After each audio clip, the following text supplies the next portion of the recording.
с докладом на тему «Три наиболее распространенных проблемы стопы и нижней конечности в педиатрии. Приведение передних отделов стопы при ходьбе. Плоскостопие. X-образные ноги». Выступает Анжела Эванс, доктор наук, член Ассоциации педиатров Австралии, автор книг по детской педиатрии. Австралия. And you'll appreciate that now that my slides are all converted to Russian, I actually can't read them. Все мои слайды теперь на русском языке, мне ничего не прочесть. So, Congratulations to you too. Я говорю, мы вас тоже с этим поздравляем. Right. So, luckily, I remember the basic context here. Но, к счастью, я помню основной контекст, который был в презентации. Because when we're talking about pediatric lower limb conditions, На самом деле, когда мы в педиатрии рассуждаем о состояниях нижней конечности, and particularly flat feet, Intoeing, Gait and knee postures, особенно когда мы говорим о положении ног в коленных суставах, о хождении на носках, о плоскостопии, there's often a lot of confusion. зачастую мы впадаем в сферу путаницы. So this slide, and now remember, you can read it better than I can. Ну а теперь вы лучше меня прочтете то, что на слайде представлено. Just gives some context. There was a large study in the UK. Я полагаю, что на этом слайде отражены данные той концепции, которая основана на серьезном исследовании, проведенном в Соединенных Штатах. In 2006. В 2006 году. Совпадает со слайдом? Нет, потому что я тоже слайд не вижу. And it effectively looked in the north of England across 12 general medical clinics. На самом деле в исследовании изучалось состояние дел в 4 клиниках на севере Великобритании. And what it found that over that 12-month period there were, I think it's over 55,000 consultations. То есть более 55 тысяч консультаций было отсмотрено, проанализировано. And nearly 6,000 of these registered as a musculoskeletal И problem. практически 6 тысяч случаев были определены как проблемы костно-мышечной системы. The most common region, and there's no surprise here, was for back pain. Неудивительно, что наиболее распространенной областью проблем была поясница. But in children, Но у детей the foot was the most common reason for a musculoskeletal presentation. костно-мышечные проблемы в основном были связаны с состоянием стопы. But what this study also showed is that in general medical practice, Более того, это исследование показало, что в общей медицинской практике there is an extremely varied array of presentations. презентации, то есть то, с чем вы сталкиваетесь в практике, весьма и весьма разнообразно и неоднозначно.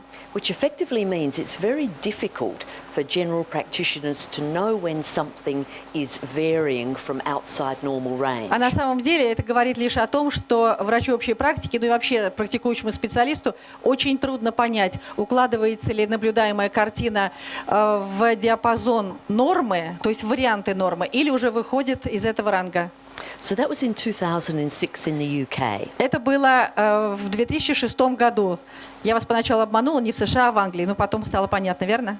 At a similar time in Canada, in a pediatric orthopedics hospital, В то же самое время в Канаде в детских ортопедических клиниках they reviewed over 1,000 new referrals взяли для исследования 1000 новых обращений.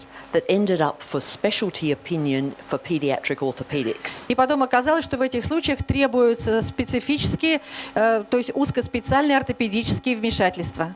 And effectively what it found На самом деле исследование показало вот что. is that it really didn't matter whether they came through primary care general medical doctors Неважно, каким путем попали эти пациенты, то ли они пришли через врача общей практики, то есть были направлены врачом общей практики, or through a specialist in the form of a pediatrician, то ли они поступили от педиатра в рамках специфической помощи. proportionally, nearly a quarter of the cases referred were normal. Практически и в том, и в другом случае четверть направленных на дополнительные исследования и дальнейшее лечение укладывались в варианты нормы. So clearly it was identified that this is a large waste of healthcare resources. То есть, по сути, оказалось, что ресурсы здравоохранения во многом растрачиваются впустую. And was simultaneously identified in 2 large areas of the world. И более того, так сказать, исследование показало одни и те же результаты в 2 достаточно крупных странах мира, то есть на разных континентах. There were 6 main areas that really presented. Значит, отметили 6 основных And you can see that the dark shading represents normal Репрезентации. presentations. Вот смотрите, темным цветом показаны нормальные репрезентации. All right. And the ones that I'm drawing out for you that are of interest to our discussion Я are, вам, по сути, показываю те, которые наиболее интересны с точки зрения нашего обсуждения. I think that must be Intoeing Gait. Значит, здесь, наверное, ходьба с носками внутрь, Right there, yeah. Knee position положение в коленных суставах and flat feet. и плоскостопие. What you can see is that of the almost a quarter of referrals that ended up to be normal, so Смотри. didn't need to be there, То есть фактически мы с вами уже сказали, что в 25% случаев то, что мы наблюдаем, на самом деле укладывается в варианты нормы, и ребенок не должен быть в этой группе. 3 that involved the lower limb were very highly represented. И достаточно высокая репрезентация тех случаев, которые связаны с состоянием нижней конечности. And clearly the one that confused all doctors И на most самом- of all was Intoeing И на Gait, самом деле врачи больше всего путались в случаях ходьбы носками внутрь. where nearly 80% of referrals were actually within normal limits. Смотрите, практически 80% детей, направленных на дополнительные исследования и лечение, укладывались в диапазон варианта нормы. So, what I'm going to try and talk through with this slide now is what we actually expect to see for each of those conditions. Ну а тут фактически я попытаюсь вам показать, что мы ожидаем в каждом конкретном случае, то есть при каждом конкретном состоянии. So for Intoeing Gait, as part of normal development, Значит, ходьба носками внутрь, как часть нормального естественного общего развития. the graph here represents the angles of gait across childhood. Вот этот график показывает, как располагаются стопы, то есть под каким углом располагается стопа во время периода развития ребенка. So on the y-axis, По оси, everything above 0 represents abduction or turnout. то есть вот эта ось показывает отведение, то есть вернее наружное разведение стоп. The green line represents the average, Зеленая линия показывает средние значения, and the green shading represents 2 standard deviations above and below the ну и average. закрашенная зеленая область показывает отклонение от средних значений вверх и вниз. So statistically, Статистически everyone within the green band все, is кто находится normal. в зеленой зоне, нормальны. What we can see here is that the red line, А теперь обратим внимание на красную линию. everything below the red line is adduction or into. Все, что находится ниже, это приведение или носки внутрь. So by definition, То есть and по определению, particularly in the younger children, особенно у детей младшего возраста, somewhere around a third of children under school age примерно треть дошкольников are seen to into as part of normal physiology. демонстрируют ходьбу носками внутрь как часть нормальной физиологии. So it's clearly important that that isn't misidentified as То pathology. есть на самом деле очень важно это признавать, понимать, чтобы не диагностировать как патологическое состояние ребенка. And yet from the studies, that's clearly confusing a lot of doctors. А в исследованиях мы видим, что очень многие врачи именно на этом этапе чрезвычайно путаются. Both in primary care and in pediatric И в specialty. педиатрии, и в общей практике. Okay. What we should see, though, is that presentations of Intoeing are primarily symmetrical and painless. Конечно, если мы говорим о вариантах нормы, тогда ходьба носками внутрь должна быть симметрично выражена с обеих сторон и должна быть безболезненной. We can also see from some studies here Значит, более того, по результатам других исследований, которые приведены здесь, that the angles of gait можно сказать, что угол ходьбы, ну то есть угол постановки ног, that have been looked at in different age groups который рассматривался и изучался в разных возрастных группах, vary considerably, but существенно варьируется. Intoeing by definition in the preschool age group is not always abnormal in about Просто еще раз хочу сказать, что ходьба носками внутрь у дошкольников далеко не всегда является признаком отклонения от нормы. in about 30% of cases. То есть, во всяком случае, об этом можно смело говорить в 30% случаев. Over here is the evidence hierarchy. Ну а вот это, так сказать, иерархия доказательности. And now look, science isn't perfect in the way we apply it to Но потом, medicine. смотрите, каждый раз мы сталкиваемся с тем, что возможности науки не идеальны, по крайней мере, в том виде, в котором мы с ней сталкиваемся. But if we organize it systematically according to best scientific rigor, Но если мы будем, кажется, подходить к оценке результатов систематически, если мы для себя выработаем определенную последовательность оценки этих данных, then we are more likely to use the best science вот тогда, скорее всего, мы будем использовать лучшее из того, что дает нам наука, себе на пользу, to inform us in the clinical setting. для того, чтобы быть информированными в клинической обстановке. So effectively for Intoeing Gait, То есть, по сути, с точки зрения ходьбы носками внутрь, you can see that there is an absence of good science. обратите внимание, что признаков хороших научных исследований просто нет. And this issue using gait plates, Но тут, так сказать, эти gait plates. Looking for the Russian word. I can't help you. I know this very well. Ну, с точки зрения... Sort of, what would you say? In-shoe plates? In-shoe plates? Ну, то есть специальные пластинки, которые вставляются в обувь для организации нормальной ходьбы. Они именно называются пластинки, просто в русской терминологии я не встречалась с таким словом. Поэтому сделала паузу. Okay, it's often cited as being the best science for Into, but it is very bad. It's very weak science. То есть, видите, даже в тех вопросах, где наука считает себя на высоте, она далеко не на том уровне, на который ей хотелось бы претендовать. Okay. What's more important is to be clinically astute. Гораздо важнее сохранять, так сказать, клиническое здравомыслие. And if a child is Intoeing, И если ребенок ходит носками внутрь, well beyond the normally expected developmental age, уже по завершении того периода развития, где ходьба носками внутрь воспринимается нами как норма, you really need to check that we're not missing any of these conditions. обязательно насторожитесь и проверьте, не пропустили ли вы случайно одно из перечисленных патологических состояний. Which you can read better than I can from here. Этот список вы уже можете прочесть гораздо лучше меня со слайда. So that's Intoeing. Вот сейчас мы говорили с вами о ходьбе носками внутрь.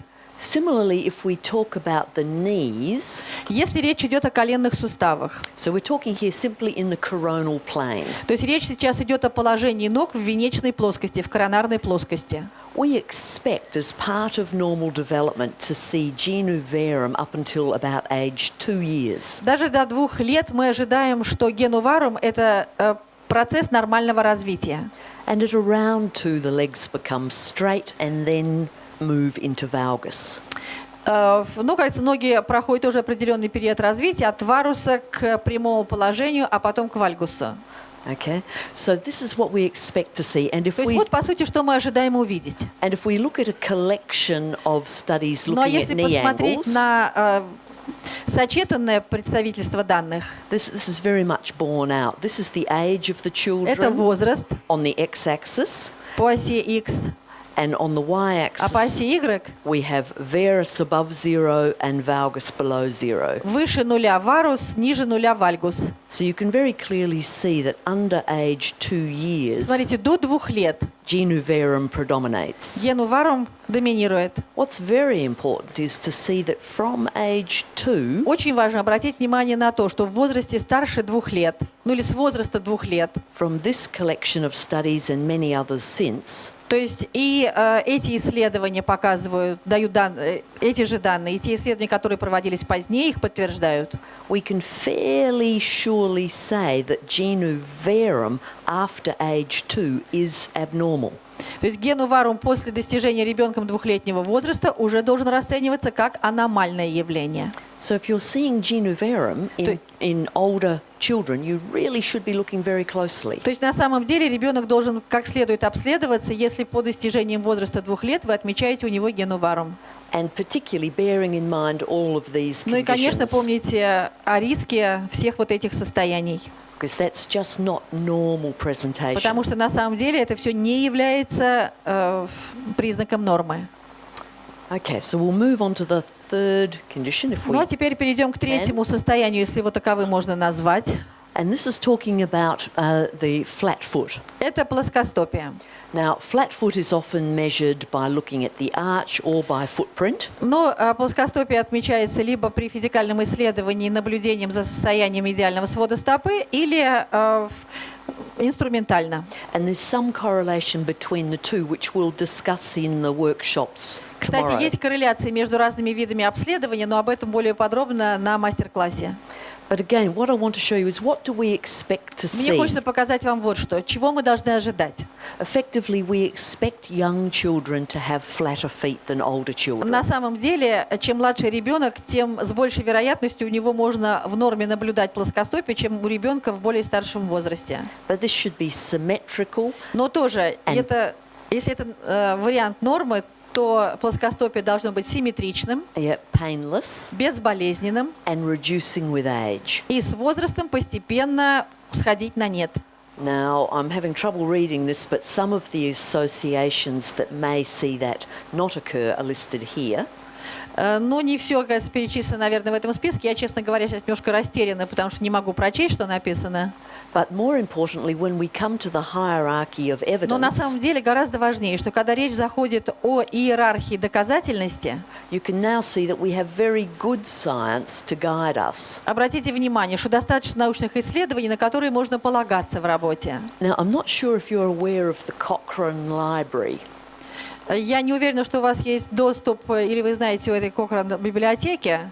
Кохрановская библиотека, знаете ее? Есть доступ? Yeah, it's great. There is an access to it. It's an organisation that's been around for probably close to 20 years Ну, now. сколько лет? 20, наверное, уже Кохрановская библиотека существует, да? And it is free access Она дает свободный доступ.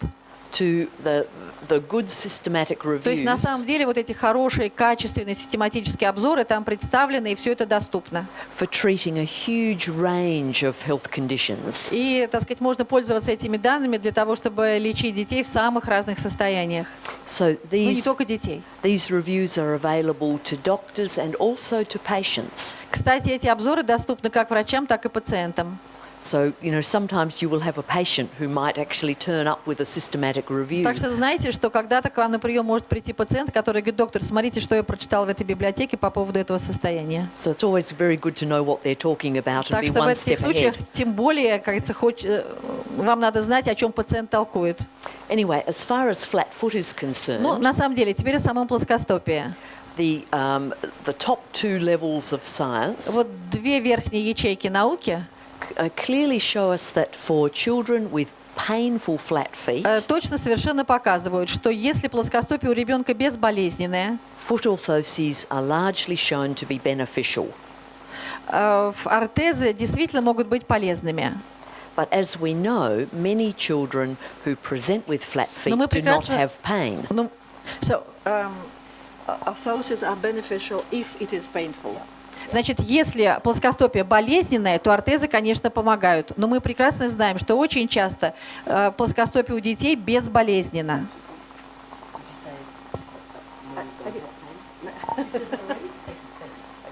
So, what is often again confusing and a point of debate between Что на самом деле повергает в замешательство и что является камнем преткновения researchers and clinicians and parents между клиницистами, исследователями и родителями.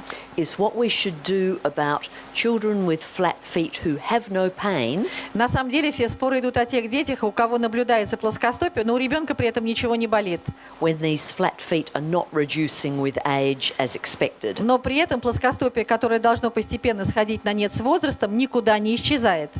Now, there are no really hard and fast lines, but Но на самом деле, так сказать, никто не пришел еще ни к каким выводам на эту тему.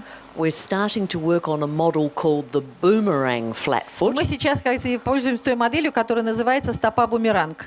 which, do you know what a boomerang Знаете, is? что такое бумеранг, верно? Yeah. It's the one that comes back. Вот та самая штука, которую запускаешь, она к тебе возвращается. And there are now quite clear criteria that И на сегодняшний день есть достаточно четкие критерии, if a pediatric flat foot to really be aware of, которые говорят о том, что возникают ситуации, когда действительно нужно насторожиться по поводу плоскостопия. is the one that has in combination a valgus heel, То есть если есть сочетание вальгусной пятки, a restricted ankle range due to tight calf muscles, ограничение подвижности в голеностопном суставе из-за напряжения мышц голени and prominence of the talonavicular joint medially. и медиального выступа таранно-ладьевидного сустава, ну, сочленения. There is some good prospective work now that shows that these are the ones that are more likely to become painful later. То есть на самом деле есть хорошее проспективное исследование, которое говорит о том, что при сочетании этих признаков боль не заставит себя ждать. But again, in terms of differential diagnosis, be aware of these Ну и с точки conditions. зрения дифференциальной диагностики помните об этих рисках, об этих состояниях. So trying to pull this all together, Ну а теперь попробуем собрать все сказанное воедино.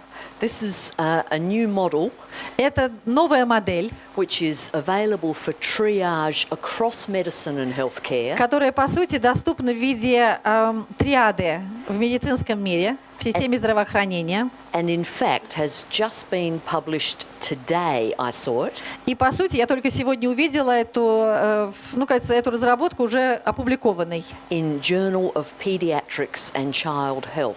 в журнале «Педиатрии и детское здоровье». Okay, so effectively what it is, it's a very pragmatic, evidence-based triage tool. То есть на самом деле это действительно триада, которая позволяет быстро задать вопрос и быстро получить ответ. And it's based on 3 questions. Действительно, 3 вопроса лежат в основе. Does it hurt? Болит? And this is for each of these conditions, for То есть для Intoeing, каждого из тех состояний, о которых мы с вами говорили, ходьба носками внутрь, for knees and flat feet. положение в коленных суставах и плоскостопие. So does it hurt? Yes or no? Болит, да, нет, во всех группах. And clearly, if there's pain, something is wrong and needs to be Нет, treated. ну на самом деле, если болит, то любому понятно, что что-то не так, и это не так должно быть устранено или исправлено.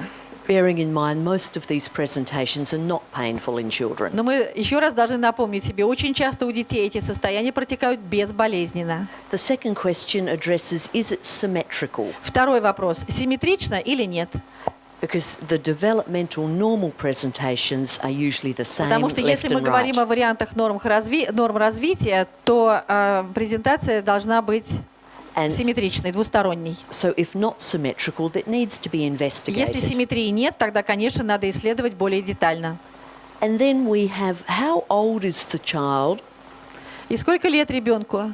and what do we expect to see for each of these conditions at a given И age? что бы мы ожидали в каждом из этих состояний в данной возрастной группе? So for example, for Intoeing Gait, Например, с точки зрения ходьбы носками внутрь.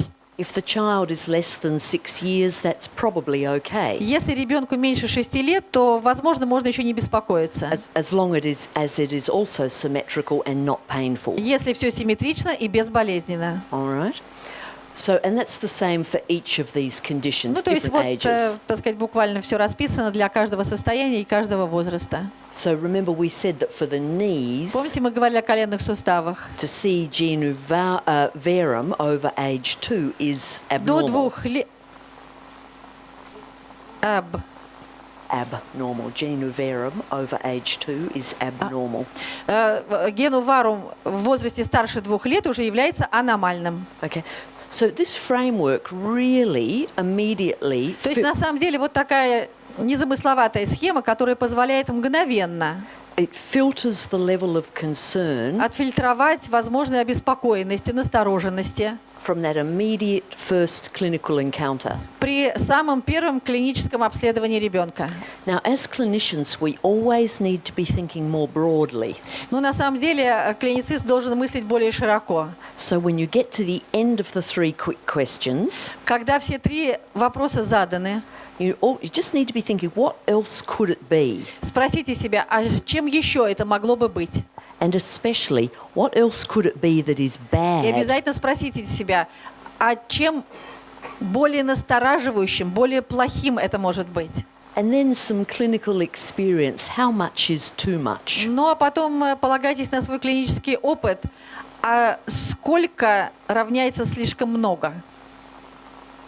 So in terms of how much is too much, Ну и с этой точки зрения, а сколько слишком много? Right. For Intoeing gait here, Вот, допустим, смотрите, положение стоп носками внутрь. even if the child is within normal age range, Даже если ребенок находится еще в приемлемой возрастной группе для такого состояния, if they're tripping and falling если ребенок спотыкается, запинается 5 to 10 times a day, по 5-10 раз в день, every day, каждый день, then that needs another look to see what's going on with любой their, клиницист скажет, что на такого ребенка надо обратить большее внимание. developing balance and neurological То есть system. надо смотреть, как у ребенка развивается система баланса, как развивается нервная система. Likewise, for genu valgum or verum, То же самое касается гену вальгум или варум. if the distance between the malleoli or the condyles Если расстояние между лодыжками или мыщелками is greater than 10 centimeters, превышает 10 сантиметров, then that warrants another Тоже насторожитесь. investigation. All тоже right? требуется дополнительное исследование. And with the feet, Ну а в том, что касается стоп, these feet should be flexible. стопа главным образом должна быть подвижной. So if they're rigid, as is the case here А due если to стопа ригидна, как в данном случае, an Achilles contracture, из-за контрактуры ахиллового сухожилия, or asymmetrical, или если стопа очень асимметрична, because this child was diagnosed with hemiplegia, cerebral на самом palsy, деле у этого ребенка диагностирована гемиплегия, церебральный паралич. then that should really make us look and think Но в again. таких случаях, конечно, надо задуматься и обратить на этого ребенка более тщательное внимание. So effectively, the 3QQ, the tool, which is now published in, То есть на самом деле вот эта таблица, которая на сегодняшний день уже опубликована, it not only has the 3 quick questions, включает в себя не только эти 3 быстрых ответа, на которые легко получить, 3 быстрых вопроса, на которые легко получить быстрые ответы. for Intoeing gait, knees and flat feet. Все то же самое: ходьба носками внутрь, колени и стопы. It also lists the main differential diagnoses Но также есть перечисление основных диагнозов, for you to think about. о которых в случае чего можно задуматься в первую очередь. And particularly down here, it lists the conditions we would not want to miss. Ну а здесь те состояния, которые мы уж ни в коем случае не хотели бы пропустить. Because, you know, an infection, for example, Потому что, допустим, инфекционное поражение can be really catastrophic for a child's... может нести в себе катастрофические последствия для ребенка. Okay. So if we can... if we can adopt the 3QQ model, То есть, на самом деле, если мы возьмем эту модель 3Q, то есть модель 3 вопросов и ответов себе на вооружение, we should be able to filter out the conditions that are normal versus abnormal. мы на самом деле достаточно быстро сумеем отфильтровать те явления и те события в развитии ребенка, которые являются нормальными, отличными от аномальных, And those that require treatment и отсортируем те, которые требуют лечения or further или investigation дальнейшее исследование. versus those that fall within the normal developmental И не range. будем так много времени тратить на то, что, по сути, является вариантом нормы развития. And we need to appreciate that normal development across childhood is quite a varying range. А потом мы все-таки должны понимать, что развитие ребенка в детстве – это явление весьма варьируемое, причем варьируемое очень широко. So if we can adopt this approach, we can stop these conditions in particular То есть, если, по сути, мы вот этот подход возьмем на вооружение, то нам в руки будут даны средства предотвращения, особенно вот этих состояний. using a lot of health resources То есть мы не будем напрасно растрачивать ресурсы здравоохранения. due to unnecessary concerns. То есть мы не будем тратить деньги и время на то, что не требует лишних затрат. So thank you very much, and we can maybe talk through some aspects of this in the Большое workshops over спасибо the за то, next что couple of слушали, и days. полагаю, что в следующие пару дней мы можем более подробно об этом поговорить. Thank you very much.